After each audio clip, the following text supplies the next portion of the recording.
Hey, what's up everyone? It's SCChirp back here with finally another Mists of Pandaria video.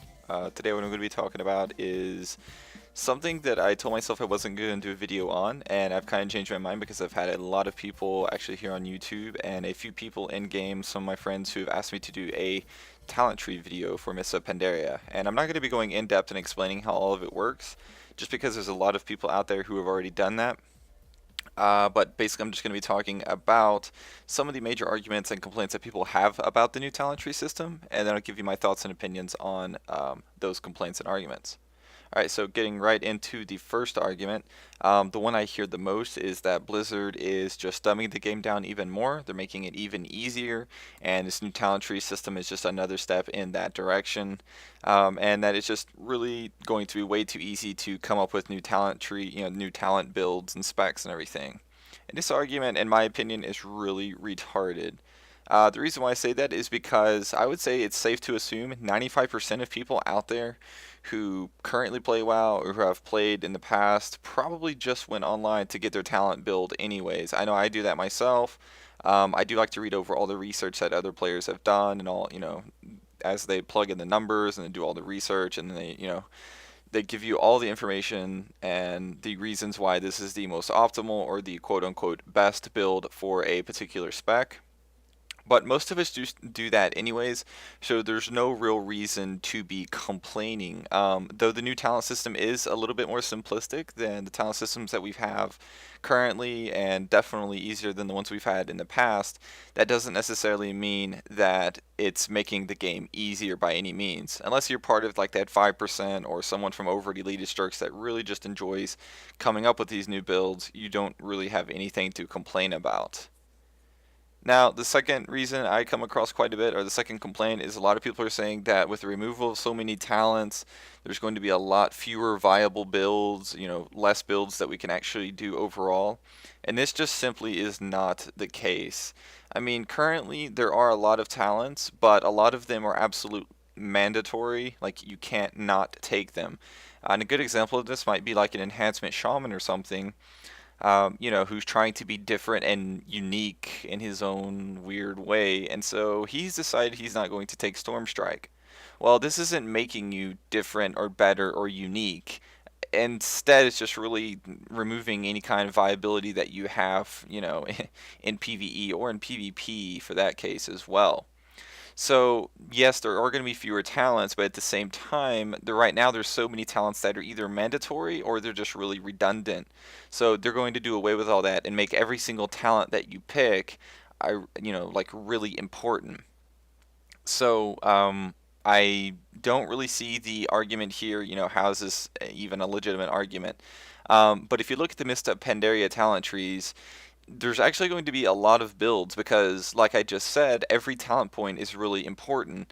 So you could almost pick any talents you want and still have some kind of build. It doesn't mean it's always going to be the best build for, the certain encounter that you're working on or the particular PvP arena comp that you run with.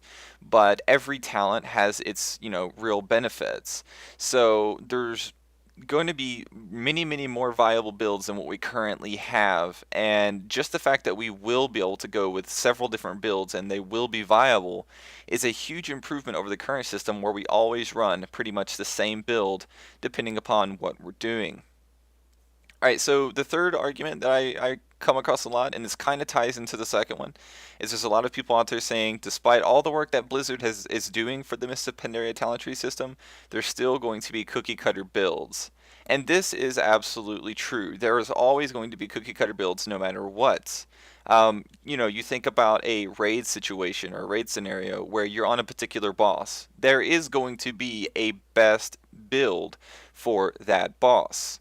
However, a build that's best for that boss does not necessarily mean that it's going to be good for the next boss or any other boss in a raid or a heroic instance or, if you're soloing. So, like I said before, that is a vast improvement over the current system where if you are, for example, a Fury Warrior, you're almost always the same build, whether you're soloing, whether you're doing heroic instances, whether you're doing a boss with lots of AoEs, whether you're doing, just a kind of tank and spank DPS race boss, you're almost always the same build. You're always using the same skills and the same talents as every other Fury Warrior out there. So it does get, really boring and dull and repetitive because you do the same rotation and the same skills all the time. So like I said before, I think that this new system is going to be a vast improvement over the old one in that we get to change our build up from time to time, and we get to use some skills that we don't. We're not always using the exact same skills. Some of our core skills could change just by changing our build. Now, a really good PvP application for this theory, or this, kind of new build, or this new talent tree system is, if you're running, let's say a twos and you're a marksman hunter and you're running a twos team and you're playing double DPS, you may take different talents depending upon who your partner is. If you're running twos and you have a healer, you're probably going to take different talents than what you would take if you're running double DPS. The same thing applies for threes. Depending upon the comp that you play with, you may take different talents. And a really good example of this is at level 30, you get to pick between either Silencing Shot, which is a 20-second cooldown and it's a 3-second silence, or you can take Wyvern Sting, which is a hard CC that puts your target to sleep, or you can take a 3-second Pet Stun, Intimidation. So all three of those are going to have really good application in Arena, depending upon the comp that you're playing with. So again, this is a really cool improvement over the current system, at least in my opinion, because at least we will get to change it up from time to time and play with some different skills. It's not always going to be the exact same skill set. So this pretty much kind of sums up everything that I wanted to say in the video. There are a lot more points I kind of wanted to address, but they're not as important as these. I hope you guys enjoyed the video, and I would like you guys to know that, of course, everyone is entitled to their opinion. You don't have to like the new system, but these are just my own thoughts and opinions on, on the new system.